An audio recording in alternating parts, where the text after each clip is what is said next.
ગુજરાત વિધાનસભાના બજેટ સત્રના આજે ત્રીજા દિવસે જે પ્રકારે નાણામંત્રી સતત પાંચમી વાર બજેટ રજૂ કરવા જઈ રહ્યા છે તે પહેલા જ ધારાસભ્ય ગોપાલ ઇટાલિયા આકરા થયા છે અને રાજ્યના લોકોના જે પ્રશ્નો છે તે મામલે પણ તેમણે તેવર દર્શાવ્યા છે અને તેમણે બજેટને લઈને શું માંગણી કરી છે તે મામલે જ વાત કરવી છે।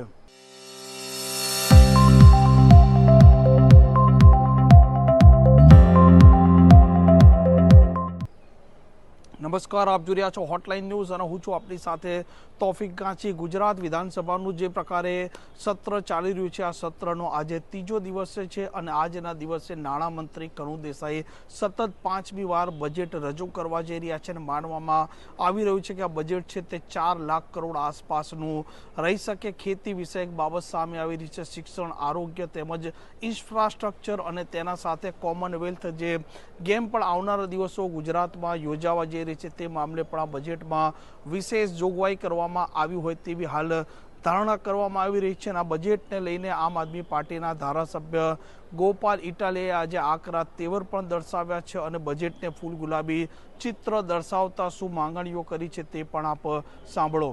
આજે ગુજરાતની વિધાનસભાનું વર્ષ 2026-27 નું બજેટ રજૂ થવા જઈ રહ્યું છે। માનનીય નાણામંત્રી શ્રી કનુભાઈ દ્વારા બજેટ રજૂ થવા જઈ રહ્યું છે ત્યારે ગુજરાતની જનતાના આશા અને અપેક્ષાના વિકલ્પ એવી આમ આદમી પાર્ટી તરફથી અમારી અપેક્ષા એવી છે કે આ બજેટમાં ગુજરાતના જનસામાન્યના જીવનની અંદર સુધારો આવે, જનસામાન્યને લાભ મળે એવી જોગવાઈઓ કરવામાં આવશે। જેમ અમારા ગૃહના નેતા માનની ચૈતરભાઈએ કહ્યું તેમ કે ગામડામાં ખેતી કરતા ખેડૂતોને 24 કલાક અને મફત વીજળી ખેતીવાડી માટે મળે, જેમ પંજાબમાં આમ આદમી પાર્ટીની સરકાર ખેડૂતોને મફત વીજળી આપી રહી છે એ પણ દિવસે, તો ગુજરાતના ખેડૂતોને દિવસે મફત વીજળી મળે એવી કંઈક જાહેરાત આજે થાય એવી અમે અપેક્ષા ગુજરાતના ખેડૂતો વતી રાખીએ છીએ। જેમ પંજાબમાં અને જ્યારે દિલ્હીમાં હતી ત્યારે 300 યુનિટ વીજળી અરવિંદ કેજરીવાલની સરકાર મફત આપતી હતી, એમ ગુજરાતના તમામ લોકોને 300 યુનિટ સુધી વીજળી મફત આપવા માટે થઈ અને આજે બજેટમાં જાહેરાત થાય એવી અમે આજે અપેક્ષા વ્યક્ત કરીએ છીએ। ગુજરાતની અંદર ભગવાનની દયા છે, અહીંયા પહાડો છે, નદીઓ છે, દરિયો છે, ઝરણા બધું જ છે, પણ કેનાલનું નેટવર્ક પૂરતું નથી। એટલા માટે ગુજરાતના અનેક હેક્ટર જમીનની અંદર આજે પણ સિંચાઈનું પાણી પહોંચ્યું નથી। સુજલામ સુફલામ યોજના, સૌની યોજના, Sardar Sarovar dam, Kadana dam, Kakrapar dam બધું જ છે, પણ વ્યવસ્થાના અભાવે, વહીવટી તંત્રની આવડતના અભાવે કાઠિયાવાડ આખામાં અને ઉત્તર ગુજરાતના અનેક ગામડામાં સિંચાઈનું પાણી પહોંચ્યું નથી। ત્યારે આજના બજેટમાં એવી જાહેરાત થાય કે એક ખેતર સુધી પાણી પહોંચશે, એ ચાહે નર્મદાનું કે મહીનું કે ગમે તે ડેમનું પાણી પહોંચે, એના માટે જબરજસ્ત કેનાલ નેટવર્ક તાત્કાલિક બને એ માટે આજે જાહેરાત થાય એવી પણ અમે આશા રાખીએ છીએ। શહેરોમાં રહેતા લોકો શિક્ષણ અને સ્વાસ્થ્યના નામે મોંઘવારીથી પીડાઈ રહ્યા છે।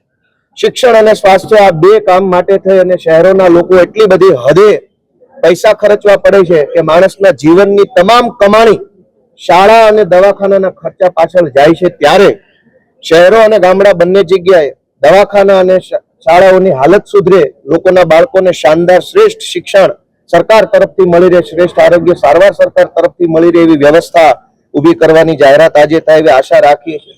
વિશેષમાં આજે વિજ્ઞાન ટેકનોલોજીનો યુગ છે, આર્ટિફિશિયલ ઇન્ટેલિજન્સ એટલે કે એઆઈ આખી દુનિયા ઉપર આગળ વધી રહ્યું છે, ત્યારે ગુજરાતમાં એક એઆઈ યુનિવર્સિટી બને અને સાયન્સની અંદર રિસર્ચ કરીને આગળ વધનારા લોકો, સાયબર ક્રાઇમ હોય, સાયબર સિક્યુરિટી હોય, આર્ટિફિશિયલ ઇન્ટેલિજન્સ હોય, જીનોમ સાયન્સ હોય, આ બધાની અંદર આપણા ગુજરાતના બાળકો, સેમિકન્ડક્ટરની બાબત હોય, આ બધાની અંદર આપણા બાળકો સાયન્સ ટેકનોલોજીમાં આગળ વધે એના માટે એક યુનિવર્સિટી બને એવી પણ આજે અમારી લાગણી છે। અને આ સિવાય ગુજરાતના ગામડાઓમાં રહેતા જમીન વિહોણા લોકો, આદિવાસી, દલિત, ઓબીસી અને રિટાયર્ડ આર્મી મેનો, એમને સરકાર તરફથી જમીન વિહોણા હોવાના કારણે જે જમીનો મળવા પાત્ર છે, આદિવાસી સમાજના વન અધિકાર અધિનિયમ અંતર્ગત જમીન મેળવવાનો અધિકાર છે, પરંતુ આ ભાજપની સરકારે ઉદ્યોગપતિઓને જમીન આપે છે પણ આદિવાસીઓને જમીન આપતી નથી। ત્યારે અમારી સ્પષ્ટ માંગણી છે કે આદિવાસીઓને પણ જમીન ફટાફટ ફાળવવામાં આવે અને ગુજરાતના તમામ જમીન વિહોણા લોકો જમીન ધારક બને એવી આજે બજેટમાં જોગવાઈ થાય એવી લાગણી છે। આ સાથે ગુજરાતના માલધારીઓ કે જેઓ ગુજરાતની જનતાને દૂધ પૂરું પાડી રહ્યા છે, પશુપાલનનો વ્યવસાય કરી દૂધ ઉત્પાદન કરી ગુજરાતના બાળકો, માતાઓ, બહેનોને જે આપણને દૂધ આપી રહ્યા છે, દૂધ એ અમૃત છે.